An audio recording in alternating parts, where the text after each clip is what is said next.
আমি পাট পাতার বড়া করে তোমাদের সামনে দেখাবো। তবে এই পাট পাতার বড়াটা আমি একটু অন্যরকমভাবে করছি, দেখে নাও। এটা হচ্ছে মুসুর ডাল। মুসুর ডাল আমি 1 কাপ ভিজিয়েছি, চালও সম পরিমাণ নিয়েছি।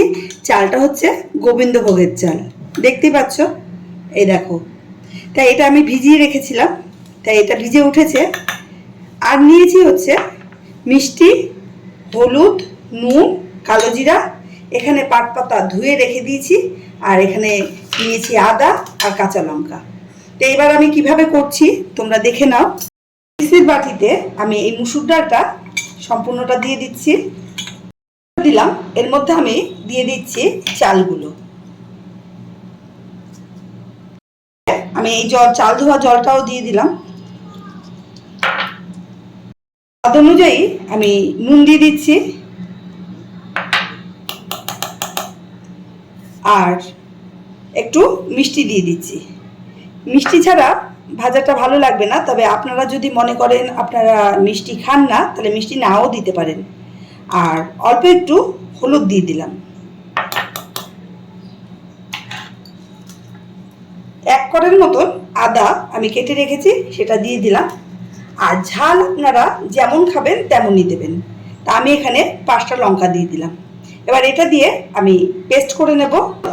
দেখো, পেস্টটা হবে ঠিক এই ধরনের পেস্ট হবে, দেখতেই পাচ্ছ। আমি সব কিছু দিয়ে পেস্ট করে নিলাম। এর মধ্যে এবার আমি ছোট চামচের 1 চামচ কালো জিরা দিয়ে দিলাম। এবার এটা দিয়ে আমি এটাকে মিশিয়ে নিচ্ছি।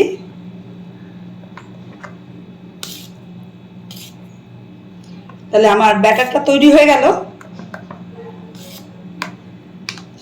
সবসময় আতপ চাল বা গোবিন্দভোগের চাল দিয়ে যে কোনো বড়া ভাজলে খুব স্মুথ হয়, এদিকে মচমচেও হয়। আর সেদ্ধ চাল দিয়ে করলে কিন্তু একটু হার্ড হয়। সেই কারণে আমি এখানে গোবিন্দভোগের চালটা ইউজ করেছি। চলো এবার ভেজে নিচ্ছি।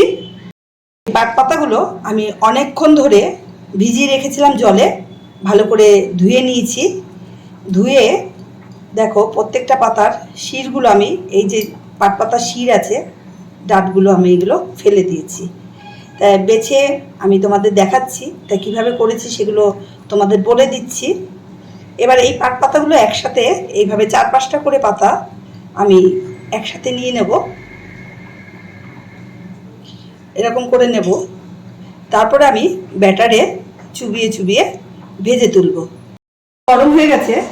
এবার আমি এই যে পাট পাতাটা, এই যে 4-5টা পাতা একসাথে করে নিয়েছি, সেগুলো ব্যাটারে চুবাচ্ছি।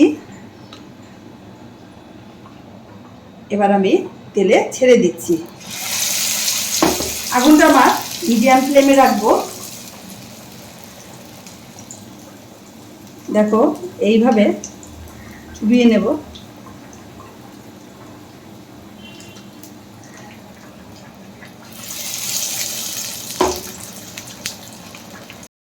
এবার আমি উল্টে দিচ্ছি, উল্টে দিলাম।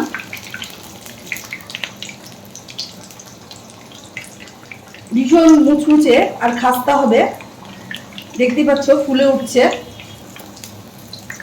এইভাবে পাট পাতার বড়া করে খেয়ে দেখবেন, খুব ভালো লাগবে। দেখো বন্ধুরা, এরকমভাবে 2 পিঠ লাল লাল করে ভেজে নিলাম। তা এবার তুলবো আমি। এভাবে তেলটা ঝরিয়ে নিচ্ছি।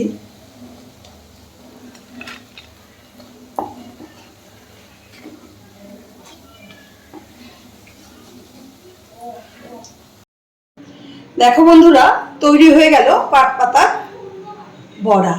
তাই দেখতে পাচ্ছ, পুরো পাট পাতা যেমন গোটা গোটা তেমনি টাইপের হয়েছে। তা কিভাবে আমি করলাম তোমরা সম্পূর্ণই দেখতে পারলে। আমি সম্পূর্ণ তোমাদের দেখানোর চেষ্টা করেছি। এটা খেতে কিন্তু ভীষণ ভালো লাগবে গরম ভাতের সাথে, এমনিও খাওয়া যাবে। কেমন লাগলো বলো? প্রত্যেকেই তৈরি করে খাবে, আশা করি তোমাদের ভালোই লাগবে। যদি তোমাদের এই ভিডিওটা ভালো লেগে থাকে তাই লাইক করো, কমেন্ট করো, শেয়ার করো। নতুন বন্ধুরা সাবস্ক্রাইব করে দিও। আর আমার ঘরের থেকে নানা ধরনের চমক পাওয়ার জন্য তোমরা পাশে থাকা বেল আইকনটি প্রেস করে দিও। নমস্কার, সবাই ভালো থেকো, সুস্থ থেকো।